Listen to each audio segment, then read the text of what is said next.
Hello students, Tapovan group of school સંચાલિત આપણી online channel તપોવન science academy chapter number 11 જેના continue lecture number 10માં રસાયણ વિજ્ઞાન શિક્ષક યશ ચરીવાલા ફરી તમારું સ્વાગત કરે છે. ગઈકાલે આપણે મતલબ કે આના જે પ્રીવિયસ લેક્ચરની આપણે વાત કરીએ તો એ પ્રીવિયસ લેક્ચરમાં આપણે ફિનોલ સંયોજનની જે એસિડિકતા હતી એના વિશેની આપણે ચર્ચા કરી. આ ઉપરાંત વિસ્થાપિત ફિનોલ સંયોજનો હોય તો તેમની એસિડિક પ્રબળતાને અસર કરતા અન્ય કયા કયા પરિબળો છે એના વિશે પણ આપણે ચર્ચા કરી. આજે આપણે ફિનોલની કેટલીક રાસાયણિક પ્રક્રિયા જે છે જે ફિનોલની અગત્યની પોતાની સ્ટેબિલિટીને સાબિત કરે છે, આપણે એવી પ્રક્રિયાઓ વિશે અભ્યાસ કરીશું. જેની અંદર ફિનોલ સંયોજન માટે પહેલી જે રાસાયણિક પ્રક્રિયા છે એ છે ફિનોલનું નાઇટ્રેશન. ફિનોલના નાઇટ્રેશન માટે આપણે ઇલેક્ટ્રોન અનુરાગી આયન લઈએ છીએ NO2+, જેને આપણે નાઇટ્રોનિયમ આયન તરીકે ઓળખીએ છીએ. હવે ફિનોલનું જે નાઇટ્રેશન છે એ ફિનોલનું નાઇટ્રેશન બે અલગ અલગ સાંદ્રતા પર આધારિત નાઇટ્રિક એસિડની જરૂરિયાત માહિતી મુજબ થશે.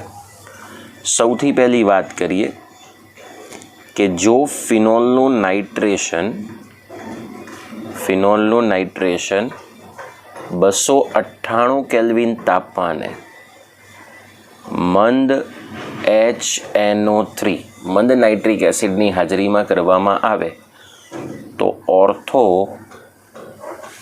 અને પેરા નાઇટ્રોફિનોલનું મિશ્રણ મળે છે. પ્રથમ તબક્કામાં તમે જુઓ છો તો ફિનોલનું 298 કેલ્વિન તાપમાને મંદ નાઇટ્રિક એસિડની હાજરીમાં જો નાઇટ્રેશન દર્શાવીએ તો સૌ પ્રથમ ઓર્થો અને પેરા નાઇટ્રોફિનોલનું મિશ્રણ મળે છે. ઓકે, તો ચાલો આપણે એને દર્શાવી દઈએ. અહીં આપણી પાસે ફિનોલ છે. ઓકે, એ ફિનોલ માટે નાઇટ્રેશન માટે જવાબદાર પ્રક્રિયક કોણ? મંદ HNO3. અહીં આપણે પ્રક્રિયાનું નામ લખવાનું નાઇટ્રેશન. ઓકે, ટેમ્પરેચર કેટલું? 298 કેલ્વિન. ઓકે, અને પાણીનો અણુ રિલીઝ થશે. હવે એક વખત NO2+ એ પેરા સ્થાનમાં અને બીજી વખત NO2+ એ ઓર્થો સ્થાનની અંદર દાખલ થશે. આને કહેવામાં આવે પેરા નાઇટ્રોફિનોલ. આને કહેવામાં આવે ઓર્થો નાઇટ્રોફિનોલ. હવે આ જે પેરાનાઇટ્રોફિનોલ છે અને ઓર્થોનાઇટ્રોફિનોલ છે, જો આ બંને નિપજને અલગ કરવી હોય, એકબીજાથી છૂટી કરવી હોય, બરાબર, તો આપણે એને વરાળ નિસ્યંદન પદ્ધતિ દ્વારા અલગ કરી શકીએ, વેપર ડિસ્ટિલેશન દ્વારા. ઓકે, તો વરાળ નિસ્યંદન પદ્ધતિ દ્વારા જ્યારે કોઈ બે સંયોજનોને અલગ કરવાના હોય તો એમાં આધાર રાખે છે કે તેની અંદર કયા પ્રકારના બંધો બને છે. ઓકે, હવે જો આપણે ઓર્થોનાઇટ્રોફિનોલની વાત કરીએ, કોની વાત કરીએ? ઓર્થોનાઇટ્રોફિનોલ. તો ઓર્થોનાઇટ્રોફિનોલ એ વધુ બાષ્પશીલ છે. ઓર્થોનાઇટ્રોફિનોલનો જે અણુ છે એ વધુ બાષ્પશીલ છે. હવે આ વધુ બાષ્પશીલ હોવાનું રીઝન શું છે ઓર્થોનાઇટ્રોફિનોલનું? તો એનું રીઝન એ છે કે ઓર્થોનાઇટ્રોફિનોલની અંદર આંતઃ આણ્વીય હાઇડ્રોજન બંધ બને છે. જ્યારે આપણે પેરાનાઇટ્રોફિનોલની વાત કરીએ તો પેરાનાઇટ્રોફિનોલ એ ઓછું બાષ્પશીલ છે. તો ઓછું બાષ્પશીલ હોવાનું રીઝન શું છે? તો તો આ પેરાનાઇટ્રોફિનોલના અણુઓ આંતર આણવીય હાઇડ્રોજન બંધ બનાવે છે. કયો બંધ બનાવે છે? આંતર આણવીય હાઇડ્રોજન બંધ. હવે પેરાનાઇટ્રોફિનોલની અંદર આકર્ષણ વધારે હોય છે, પરિણામે તે અણુ આંતર આણવીય હાઇડ્રોજન બંધ હોવાને કારણે ઓછું બાષ્પશીલ છે. મતલબ કે એની વરાળ આપણને થોડા સમય પછી મળશે, જ્યારે ઓર્થોનાઇટ્રોફિનોલની વરાળ આપણને પહેલાં મળશે. આથી એની અંદર આંતર આણવીય હાઇડ્રોજન બંધ હોવાને કારણે આકર્ષણ પેરાનાઇટ્રોફિનોલના અણુઓ કરતાં ઓછું હોય છે. પરિણામે ઓર્થોનાઇટ્રોફિનોલ એ વધુ બાષ્પશીલ ઘટક છે એવું આપણે અહીં દર્શાવી શકીએ. ઓકે, તો ચાલો આપણે હવે એ માહિતી લઈએ કે કેવી રીતે બંધોની હાજરી આપણને જોવા મળે છે. આપણી પાસે ઓર્થોનાઇટ્રોફિનોલની અંદર અહીં એક O બોન્ડ H બંધ અને એક આપણી પાસે NO2 સમૂહ હોય છે. તો જે સિંગલ બોન્ડેડ ઓક્સિજન છે તે ઓલરેડી OHના હાઇડ્રોજનની સાથે બંધ બનાવશે, તો અણુ એક જ હોય, પણ અંદર જો તમને ત્રુટક રેખા દ્વારા બંધ બનતો દેખાય તો આપણે એને આંતઃ આણવીય હાઇડ્રોજન બંધ તરીકે ઓળખીએ છીએ. હવે આપણે પેરાનાઇટ્રોફિનોલની વાત કરીએ તો પેરાનાઇટ્રોફિનોલની અંદર આ O બોન્ડ H અને આ NO2, બરાબર. અહીં આપણે બીજો પેરાનાઇટ્રોફિનોલનો અણુ લેવો પડે કારણ કે તેમાં આંતર આણવીય હાઇડ્રોજન બંધ બને છે. તો બીજા અણુની અંદર તમારે સમૂહનું સ્થાન બદલી દેવાનું. ઓકે, તો ચલો અહીં હાઇડ્રોજનને NO2નો ઓક્સિજન, અહીં પણ હાઇડ્રોજન OHનો અને NO2નો ઓક્સિજન, આ રીતે કન્ટિન્યુ તમને બંધ જોવા મળશે. તો પેરાનાઇટ્રોફિનોલની અંદર આંતર આણવીય હાઇડ્રોજન બંધ છે, જ્યારે ઓર્થોનાઇટ્રોફિનોલની અંદર આંતઃ આણવીય હાઇડ્રોજન બંધ છે. હવે બીજી કન્ડિશન એ છે કે જો ફિનોલના અણુને ખૂબ ઊંચા તાપમાને, લગભગ આપણે કહી દઈએ તો 384 કેલ્વિન તાપમાને જો સાંદ્ર નાઇટ્રિક એસિડની સાથે ગરમ કરવામાં આવે તો આપણને 246 ટ્રાઇનાઇટ્રોફિનોલનો અણુ મળે છે. ઓકે, ચલો આ 246 ટ્રાઇનાઇટ્રોફિનોલના અણુને પિક્રિક એસિડ કહે છે. શું કહેવામાં આવે છે? પિક્રિક એસિડ, જ્યાં એક સાથે 3 મોલ પાણીના અણુ રિલીઝ થશે. હવે આ રીતે ફિનોલમાંથી મળતી પિક્રિક એસિડનું જે પ્રમાણ છે એ ખૂબ ઓછું હોય છે. એ ખૂબ ઓછું હોવાનું રીઝન એવું છે કે ફિનોલની તમે એક સાથે સાંદ્ર નાઇટ્રિક એસિડ સાથે રિએક્શન કરો તો 2 ઓર્થો અને 1 પેરા સ્થાન ઉપરથી સદંતર H+નો અણુ દૂર થાય અને એક સાથે 3 NO2+ ઇલેક્ટ્રોન અનુરાગી આયન દાખલ થાય છે. આ એનું મુખ્ય કારણ છે. પરિણામે મળતી પિક્રિક એસિડનું પ્રમાણ એ ખૂબ જ ઓછું આપણને જોવા મળે છે. બીજી બાબતે કે જો તમે picric acid step by step બનાવતા જાઓ તો પેમ્પલેટની અંદર મેં એક ચોરસ બ્લોક બનાવીને મૂક્યો છે કે જેમાં પિક્રિક એસિડ ટોટલ 3 સ્ટેપની અંદર તમને બનતો દેખાશે. ઓકે, અને 3 સ્ટેપ દ્વારા મળતા પિક્રિક એસિડનું જે પ્રમાણ હોય એ પ્રમાણ એ ખૂબ જ વ્યવસ્થિત પ્રમાણમાં આપણને જોવા મળે છે. ઓકે, ચાલો બીજું એક મુખ્ય કારણ શું છે? બીજું એક મુખ્ય કારણ એ છે કે NO2+ એક સાથે 2 ઓર્થોને પેરા સ્થાનમાં અટેચ થાય છે અને અટેચ થવાને કારણે ત્યાં વધુ પ્રબળ ઇલેક્ટ્રોન આકર્ષક સમૂહ આવીને દાખલ થવાને કારણે પણ પિક્રિક એસિડનું પ્રમાણ ઘટે છે. હવે હાલના સમયની અંદર પિક્રિક એસિડ બનાવવા માટે ફિનોલની સૌપ્રથમ સાંદ્ર H2SO4 સાથે રિએક્શન કરવામાં આવે એટલે મળે છે ફિનોલ 2,4 ડાયસલ્ફોનિક એસિડ. અને આ ફિનોલ 2,4 ડાયસલ્ફોનિક એસિડનું આગળ સાંદ્ર નાઇટ્રિક એસિડ વડે નાઇટ્રેશન કરવામાં આવે તો આપણને મળે છે સરળતાથી પિક્રિક એસિડ. ઓકે, તો હાલના સમયમાં આ રીતે પિક્રિક એસિડનું ઉત્પાદન કરવામાં આવે છે. ટૂંકમાં ફિનોલના નાઇટ્રેશન માટેની જે જરૂરી માહિતીઓ છે તે આપણને મળી ગઈ. ઓકે, તો આ હતી ફિનોલની સૌથી પહેલી રાસાયણિક પ્રક્રિયા, ફિનોલનું નાઇટ્રેશન. આનો સ્ક્રીનશોટ પાડવો હોય તો પાડી દો.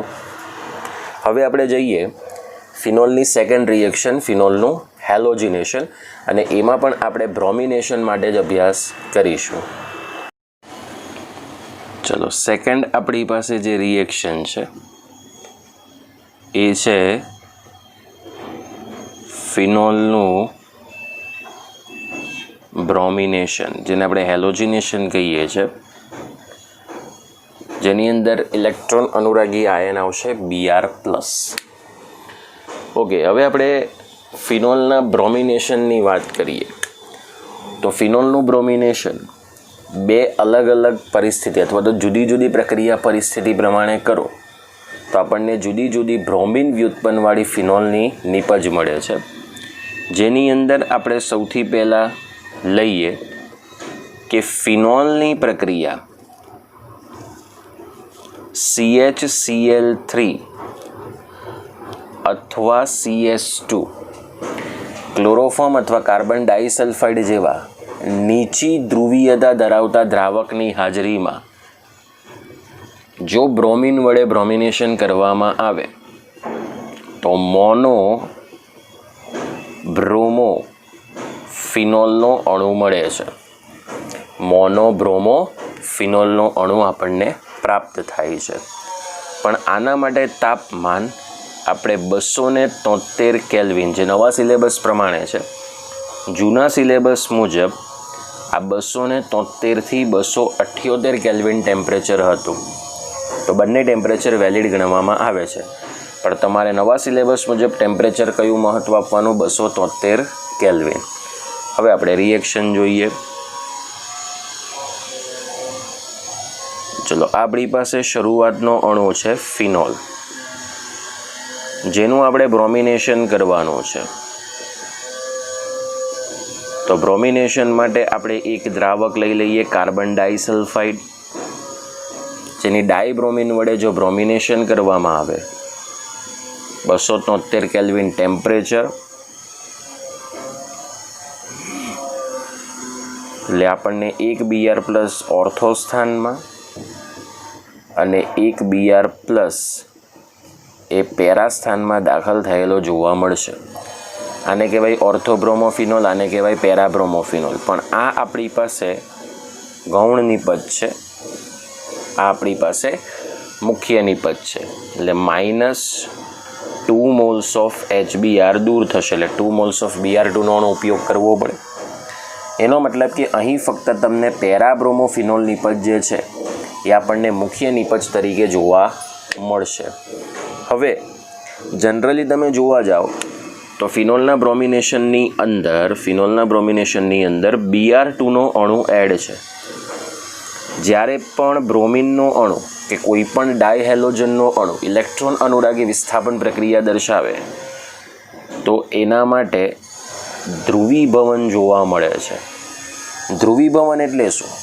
તો પ્લસ અને માઇનસ એમ બંને પ્રકારના આયનો એની અંદર હાજર હોય છે. જો વિદ્યાર્થી મિત્રો તમને યાદ હોય તો કે જ્યારે આપણે 11 સાયન્સમાં બેન્ઝીનનું ક્લોરિનેશન કે બ્રોમિનેશન ભણતા હતા તો ત્યાં આપણને Br2માંથી Br+ એ FeBr3 જેવા લુઈસ એસિડ ઉદ્દીપકની હાજરીમાંથી મળતો હતો, યાદ છે? એટલે આવા ડાયહેલોજન અણુની FeBr3 સાથે, એટલે કે લુઈસ એસિડ જેવી પદાર્થની સાથે રિએક્શન કરો તો એમાંથી આપણને ઇલેક્ટ્રોન અનુરાગી આયન મળતો હતો. મતલબ કે બેન્ઝીનનું જ્યારે બ્રોમિનેશન કરો તો Br2 અણુનું ધ્રુવીભવન એ FeBr3 જેવા લુઈસ એસિડ ઉદ્દીપકની હાજરીમાં થાય છે. પરંતુ ફિનોલના કિસ્સાની અંદર Br2 અણુનું ધ્રુવીભવન માટે FeBr3 જેવા લુઈસ એસિડ ઉદ્દીપકની જરૂર પડતી નથી. આનું મેઇન રીઝન શું? તો આનું કારણ એ છે કે બેન્ઝીન વલયની સાથે જોડાયેલ અતિ સક્રિય સમૂહ કોણ છે? હાઇડ્રોક્સિલ સમૂહ. અને બેન્ઝીન વલય સાથે અતિ સક્રિય હાઇડ્રોક્સિલ સમૂહ જોડાવાને કારણે ફિનોલના બ્રોમિનેશનમાં લુઈસ એસિડ ઉદ્દીપકની જરૂર પડતી નથી. આ એનું મુખ્ય કારણ છે. તો આ થઈ ગઈ પહેલી ફિનોલના બ્રોમિનેશનની રિએક્શન. હવે જો તમારે બીજી રીતે ફિનોલનું બ્રોમિનેશન કરવું હોય તો ફિનોલનું બ્રોમિનેશન બ્રોમિન જળ વડે જો ઓરડાના તાપમાને કરવામાં આવે તો 2,4,6 ટ્રાઇબ્રોમોફિનોલ TBP ટ્રાઇબ્રોમોફિનોલ એના આપણને સફેદ અવક્ષેપ બને છે, જેને આપણે બ્રોમિન ડેરિવેટિવ તરીકે લેબોરેટરીમાં ઓળખીએ છીએ. ઓકે, તો ચાલો હવે આપણે દર્શાવીએ કે ફિનોલનું સામાન્ય તાપમાને બ્રોમિનેશન કેવી રીતે થાય છે. તો આ ફિનોલ જેના માટે 3Br2 બરાબર, હવે અહીંયા લખી દઈએ સામાન્ય તાપમાને. કયું તાપમાન? સામાન્ય તાપમાન. ઓકે, ચાલો એ જ રીતે આપણે અહીં OH અને એક સાથે 3 જગ્યાએ Br+ દાખલ થશે, તો આને કહેવાશે 2,4,6 ટ્રાઇબ્રોમોફિનોલ, જેના આપણને કયા અવક્ષેપ મળે છે? સફેદ અવક્ષેપ મળે છે. કેવા અવક્ષેપ મળે છે? સફેદ અવક્ષેપ. બોલો, આટલો પોઈન્ટ ક્લિયર થઈ ગયો? ઓકે, તો આ રીતે આપણું બે અલગ અલગ રીતે ફિનોલનું બ્રોમિનેશન દર્શાવી શકીએ છીએ. એક તો છે ફિનોલનું જો નીચી ધ્રુવીયતાવાળા દ્રાવકમાં બ્રોમિનેશન કરો તો મોનોબ્રોમોફિનોલ મળે, અને ફિનોલનું બ્રોમિન જળ સાથે બ્રોમિનેશન કરો તો 2,4,6 ટ્રાઇબ્રોમોફિનોલના સફેદ અવક્ષેપ આપણને પ્રાપ્ત થયેલા જોવા મળે છે. ઓકે, તો આ બે ઇલેક્ટ્રોન અનુરાગી વિસ્થાપન પ્રક્રિયા હતી. હવે આપણે ત્રીજી પ્રક્રિયા જોઈએ કે જેમાં ફિનોલમાંથી આ જે OH સમૂહ છે એ OH સમૂહ પહેલાં દૂર થશે અને ફરીથી પાછો તમને અટેચ થયેલો લાસ્ટમાં જોવા મળશે. તો એવી કેટલીક વિશિષ્ટ બે પ્રક્રિયાઓ છે જેના માટે આપણે અભ્યાસ કરીશું, જેની અંદર પહેલી પ્રક્રિયા છે કોલ્બે સ્મિથ પ્રક્રિયા. ઓકે, આનો સ્ક્રીનશોટ પાડવો હોય તો પાડી દો. ઓકે, હવે આપણે લઈએ ત્રીજી રિએક્શન. ત્રીજી રિએક્શન છે કોલ્બે સ્મિથ પ્રક્રિયા, જેને નવા સિલેબસ પ્રમાણે કોલ્બે પ્રક્રિયા પણ કહેવામાં આવે છે. હવે આ જે કોલ્બે સ્મિથ પ્રક્રિયા છે એ વેરી મોસ્ટ IMP છે. ખૂબ અગત્યનો સવાલ છે અને બોર્ડમાં ઘણી બધી વાર પૂછાઈ ગયો છે. એટલે તમારે આ પ્રક્રિયાને જેટલી પણ એક્ઝામ કેમિસ્ટ્રીની હોય એ દરેક એક્ઝામમાં તમારે એને રીડ કરીને જવું કમ્પલસરી છે. ચલો, કોલ્બે સ્મિથ પ્રક્રિયાની અંદર કેવી રીતે રિએક્શન થશે? તો સૌ પ્રથમ ફિનોલને 10% જલીય સોડિયમ હાઇડ્રોક્સાઇડના દ્રાવણમાં ઓગાળો એટલે તમને ફિનોલનો સોડિયમ ક્ષાર મળશે, સોડિયમ ફિનોક્સાઇડ. હવે આ સોડિયમ ફિનોક્સાઇડની અંદર 4 થી 7 બાર જેટલા દબાણે 398 કેલ્વિન તાપમાને જો કાર્બન ડાયોક્સાઇડ વાયુ પસાર કરવામાં આવે તો પ્રથમ તબક્કે આપણને ફિનોક્સી સોડિયમ ફોર્મેટ નામનો ક્ષાર મળે છે, જે અસ્થાયી નિપજ છે. કઈ નિપજ છે? અસ્થાયી મધ્યસ્થી નિપજ. ઓકે, ચલો હવે આ અસ્થાયી ફિનોક્સી સોડિયમ ફોર્મેટ જે છે એની તમે દર્શાવો પુનઃરચના. જો પુનઃરચના દર્શાવશો તો એ મળશે સોડિયમ 2 હાઇડ્રોક્સી બેન્ઝોએટ, જેને નામ આપવામાં આવ્યું છે સોડિયમ સેલિસિલેટ.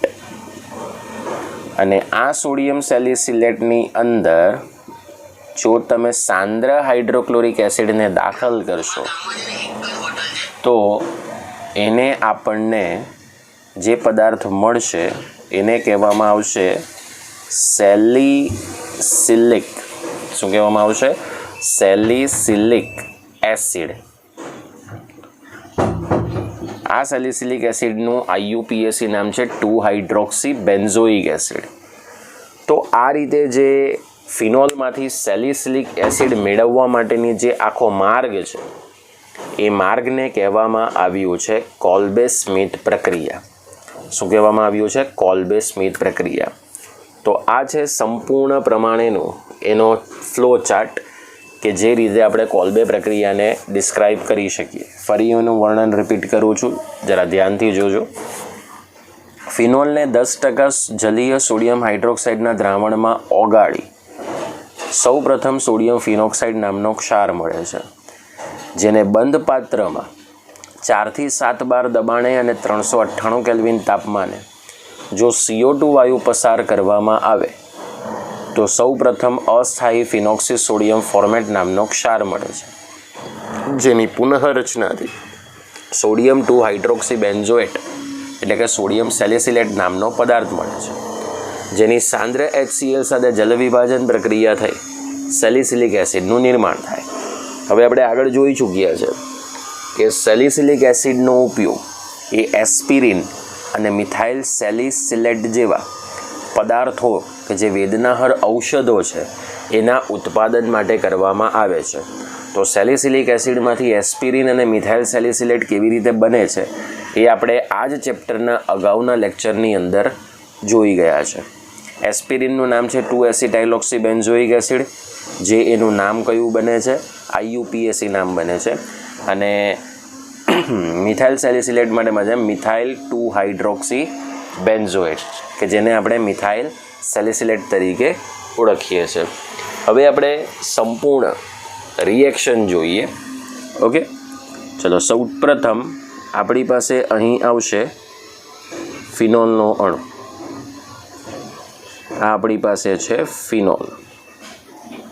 સૌપ્રથમ ફિનોલની આપણે 10% NaOHની સાથે આ એસિડ છે એના બેઝ છે એટલે શું બનશે? ક્ષાર અને પાણી બનશે. તો ક્ષાર બનશે સોડિયમ ફિનોક્સાઇડ, બરાબર. એટલે અહીંથી H+OH- સાથે જોડાઈ H2O દૂર કરશે અને સોડિયમ ફિનોક્સાઇડનું સ્ટ્રક્ચર એ આપણને ખબર છે. બેન્ઝીન ઉપર શું આવશે? ONA. તો આ આપણી પાસે છે સોડિયમ ફિનોક્સાઇડ. ચલો હવે આ સોડિયમ ફિનોક્સાઇડની અંદર આપણે CO2 વાયુ પસાર કરવાનો છે. ઓકે, એના માટે દબાણ છે 4 થી 7 બાર દબાણ અને ટેમ્પરેચર છે 398 કેલ્વિન. એટલે આ બંને વચ્ચે આયોનિક ફોર્મેશન હોય અને આ O- અને Na+ની જગ્યાએ COO અણુ દાખલ થશે. ઓકે, એટલે OCOONA, બરાબર. એટલે આ માઇનસ અને આ પ્લસ. તો પહેલાં નામ શું આવશે? આખો ફિનોક્સી કહેવાય, બરાબર. ફિનાઇલ સાથે ઓક્સિજન છે એટલે એને આપણે શું કહીએ? ફિનોક્સી. ત્યારબાદ ધન આયન જેને આપણે શું કહીએ? સોડિયમ. અને એક કાર્બનવાળો એસ્ટર જેને શું કહેવાય? ફોર્મેટ. જે આપણી પાસે કેવી અસ્થાયી નિપજ છે. ચલો હવે આની જે પુનઃરચના થાય છે એ ખૂબ અગત્યની છે. હવે આ જે તમને COO-Na સમૂહ દેખાય છે એ અહીં આના ઓર્થો સ્થાન ઉપર માઇગ્રેટ સ્થાનાંતરિત થશે અને અહીંનો H+ ઓક્સિજનની સાથે જોડાશે, બરાબર. એટલે તમને એક નવા પ્રકારની જ નિપજ મળશે. આ COO-Na ને અહીં જોડી દો. એટલે આ છે COO-Na. અહીંનો હાઇડ્રોજન ઓક્સિજન સાથે જોડાશે એટલે OH થઈ ગયું.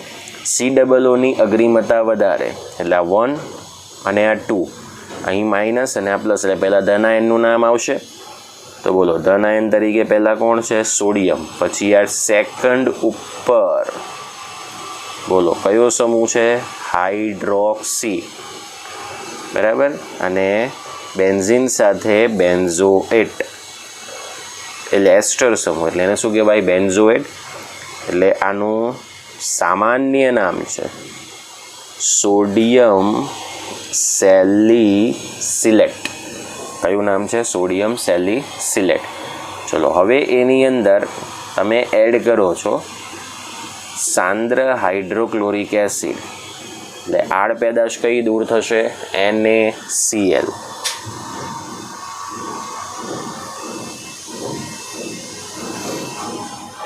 એટલે અહીંથી Na+HCl- સાથે જોડાઈ જશે અને આને કહેવામાં આવે સેલિસિલિક એસિડ, જેનું આપણે IUPAC નામ આની અગ્રિમતા વધારે એટલે 1 અને આ 2, સો 2-હાઇડ્રોક્સી બેન્ઝોઇક એસિડ. હવે આપણને ખબર હશે કે સેલિસિલિક એસિડમાંથી 2 વેદનાહર ઔષધ બને છે. એક છે એસ્પિરિન અને બીજું છે મિથાઇલ સેલિસિલેટ. તો તમને યાદ હોય તો એસ્પિરિનનું સૂત્ર કંઈક આ પ્રમાણે હતું, OCOCH3COOH, જ્યાં 2 ઓર્થો સ્થાન ઉપર હતા. અને મિથાઇલ સેલિસિલેટ જે છે એનું સૂત્ર આ પ્રમાણે છે. તો એસ્પિરિનની અંદર O બોન્ડ H બંધ તૂટે છે OH નો, અને મિથાઇલ સેલિસિલેટ બનાવવા માટે COOH નો O બોન્ડ H બંધ તૂટે છે. તો ડેટ વાય આને કહેવામાં આવે છે એસ્પિરિન અને આને કહેવામાં આવે છે મિથાઇલ સેલિસિલેટ. સમજાયું? તો આ રીતે આપણે કોલ્બે સ્મિથ પ્રક્રિયામાં ફિનોલમાંથી સેલિસિલિક એસિડનું નિર્માણ કરી શકીએ. ઓકે, ખૂબ અગત્યનો પ્રશ્ન છે, વેરી ઇન્ટરેસ્ટિંગ છે, બરાબર. અને આ જ રીતે તો તમે તૈયારી કરશો, લખવાનું આપણે આ રીતે નથી, લખવાનું છે આપણે સંપૂર્ણ વર્ણન તરીકે. પણ ઓર્ગેનિકને યાદ રાખવા માટે આપણી પાસે આ પ્રમાણેની ચેનલ હોવી ખૂબ જરૂરી છે. સમજાયું વિદ્યાર્થી મિત્રો?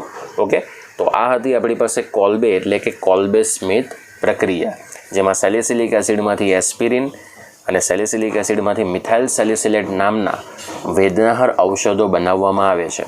એસ્પિરિનનું IUPAC નામ છે 2-એસિટાઇલોક્સીબેન્ઝોઇક એસિડ અને મિથાઇલ સેલિસિલેટનું નામ છે મિથાઇલ 2-હાઇડ્રોક્સીબેન્ઝોએટ.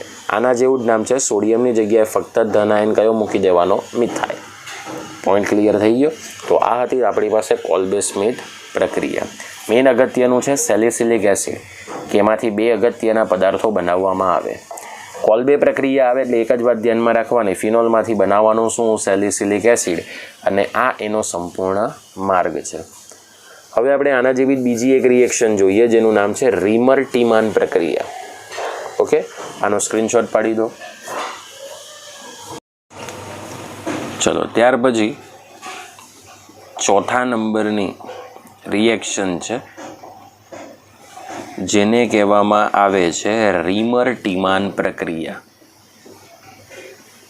હવે રીમર-ટીમાન પ્રક્રિયા પણ બોર્ડની અંદર 2 માર્ક્સમાં ઘણી બધી વખત પૂછાઈ ગઈ છે. ઓકે, તો જોઈએ રીમર-ટીમાન પ્રક્રિયાની અંદર શું માહિતી છે. તો ફિનોલ પદાર્થને જલીય સોડિયમ હાઇડ્રોક્સાઇડની હાજરીમાં જો ક્લોરોફોર્મ ટ્રાઇક્લોરોમિથેન સાથે પ્રક્રિયા કરાવવામાં આવે, બરાબર, તો ફિનોલના ઓર્થોસ્થાનમાં આલ્ડીહાઇડ CHO સમૂહ દાખલ થાય.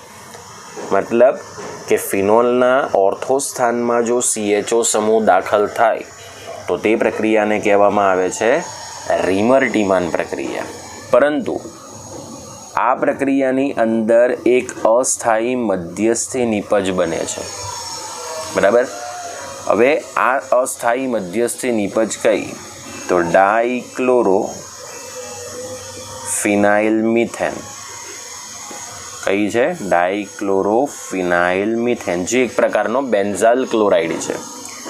અને ત્યારબાદ એનું જો સોડિયમ હાઇડ્રોક્સાઇડ વડે જલ વિભાજન કરવામાં આવે, શું કરવામાં આવે? જલ વિભાજન, તો આપણને અંતિમ નિપજ મળે છે સેલિસાલ્ડીહાઇડ, જેને 2-હાઇડ્રોક્સીબેન્ઝાલ્ડીહાઇડ કહેવાય. શું કહેવાય?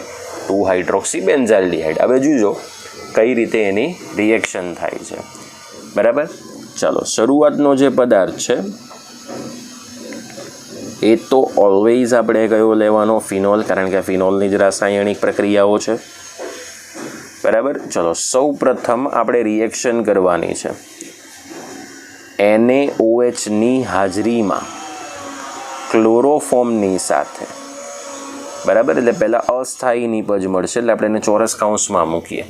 આમાં આગળ કોલ્બે પ્રક્રિયાની જે ફિનોક્સી સોડિયમ ફોર્મેટ અસ્થાયી નિપજ હતી એને પણ તમે ચોરસ કૌંસમાં મૂકી શકો, ખોટું નથી. ન મૂકવું હોય તો નીચે લખવું પડે કે અસ્થાયી નિપજ છે. ચલો હવે કેવી રીતે થશે?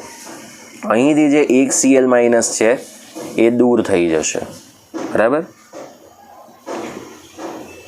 એટલે ઓર્થો સ્થાનમાં દાખલ થશે CHCl2 અને અહીં બનશે ONA, ફિનોલનો સોડિયમ ક્ષાર. કેમ? તો ફિનોલ અને બેઝ ભેગા થયા NaOH, એટલે સોડિયમ ફિનોક્સાઇડ તો બનવાનો, જેની અગાઉની રિએક્શનમાં પણ જોયું. હવે આની અંદરથી આ જે એક Cl માઇનસ છે તે Na સાથે જોડાશે, એટલે NaCl દૂર થશે, અને OH માઇનસ અહીંથી દૂર થતાં H+ની સાથે જોડાશે, એટલે શું દૂર કરશે? H2O. પોઈન્ટ ક્લિયર થાય છે? ઓકે, ચલો હવે આપણે આ બે Clને દૂર કરવાના અને આ CHCl2નું જે નિર્માણ છે એ CHOમાં ટ્રાન્સફર કરવાનું છે, બરાબર. એટલે આ તમારી મધ્યસ્થી નિપજ બની ગઈ ડાયક્લોરોફિનાઇલ મિથેન, જે એક પ્રકારની બેન્ઝાઇલ ક્લોરાઇડવાળી નિપજ છે.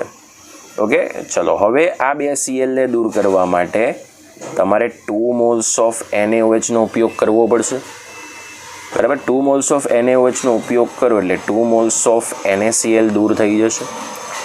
એક ઓક્સિજન અહીંયા દાખલ કરી દો એટલે બાકી શું રહેશે? H2Oનો અણુ, બરાબર.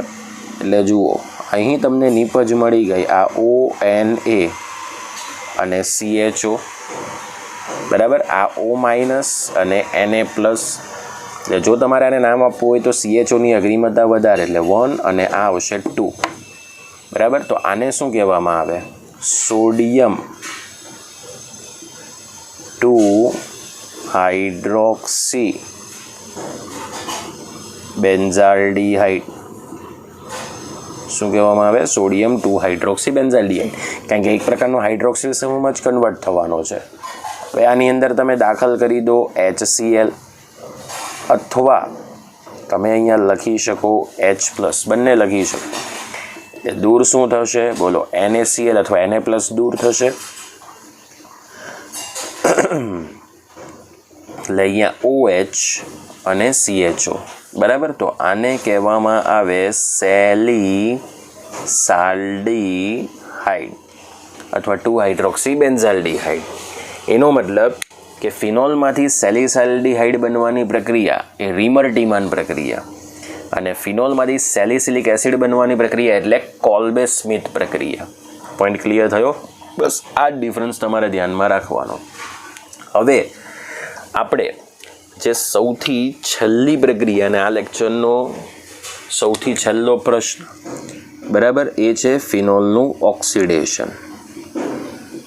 ફિનોલનું ઓક્સિડેશન, દેટ્સ વેરી ઇમ્પોર્ટન્ટ. આ એક નાનકડો પ્રશ્ન પણ તમને પૂછાઈ જાય. જ્યારે આપણે ફિનોલનું ઓક્સિડેશન કરવા માટે પ્રબળ ઓક્સિડેશન કરતા પદાર્થનો ઉપયોગ કરીએ, it's name is chromic acid. Chromic acid એ આપણને મળતો નથી, જેમાં આપણને ખબર છે કે સાંદ્ર સલ્ફ્યુરિક એસિડમાં ડાઇક્રોમેટ નામનો ક્ષાર એડ કરવો પડે, તો આપણને બેન્ઝોક્વિનોન નામની નિપજ મળે છે. શું મળે છે? બેન્ઝોક્વિનોન નામની નિપજ, કે જેની અંદર એવું કહેવાય છે કે ફિનોલમાંથી સંઘટન થઈને ડાયકીટોન સંયોજન બને છે, ને ડાયકીટોન સંયોજન એટલે જ આપણે એને શું કહીએ છીએ? બેન્ઝોક્વિનોન. હવે એવું કહેવાય છે કે હવા દ્વારા ફિનોલ પણ ધીમે ધીમે ઓક્સિડાઇઝ પામે છે અને ક્વિનોલ સંયોજન ધરાવતા ઘેરા રંગોનું આપણને મિશ્રણ આપે છે. એટલે ફિનોલનું ઓક્સિડેશન જો ક્રોમિક એસિડ નામના પદાર્થ વડે કરીએ તો આપણને બેન્ઝોક્વિનોન નામનો પદાર્થ મળે છે. ઓકે, તો ચલો આપણે અહીં ફિનોલ સંયોજનને દર્શાવી દઈએ. તમે એરોમેટિક વલયની જગ્યાએ આ પ્રમાણે પાઈબંધ પણ લખી શકો, બરાબર. ફિનોલ જેના ઓક્સિડેશન માટે Na2Cr2O7/H2SO4 એના વડે શું કરવાનું છે? ઓક્સિડેશન. તો આપણે કંઈ જ કરવાનું નથી, બરાબર. આ રીતે ડાયકીટો સંયોજનયુક્ત આપણને પદાર્થ મળે છે. 1 2 3 4 5 and 6, બરાબર. એટલે આનું નામ શું આપી શકાય? સાયક્લોહેક્ઝા 2,5-1,4 બેન્ઝોક્વિનોન. પોઈન્ટ ક્લિયર થઈ ગયો? એટલે આને સાદી ભાષામાં આપણે બેન્ઝોક્વિનોન તરીકે પણ ઓળખી શકીએ, બરાબર. તો આ થઈ ગયો તમારી પાસે ફિનોલનું ઓક્સિડેશન. ઓકે, આજનો લેક્ચર આપણો અહીં પૂર્ણ થાય છે. આવતીકાલે આપણે ફિનોલની અંદર જે અલગ અલગ બંધ તૂટવાની જે પ્રક્રિયા છે એના વિશેનો કેટલોક અભ્યાસ કરીશું, બરાબર. તો આ લેક્ચર પૂરો, આનો સ્ક્રીનશોટ પાડી દો અને આપણે નવા લેક્ચરમાં મળીએ. જય હિન્દ, જય ભારત.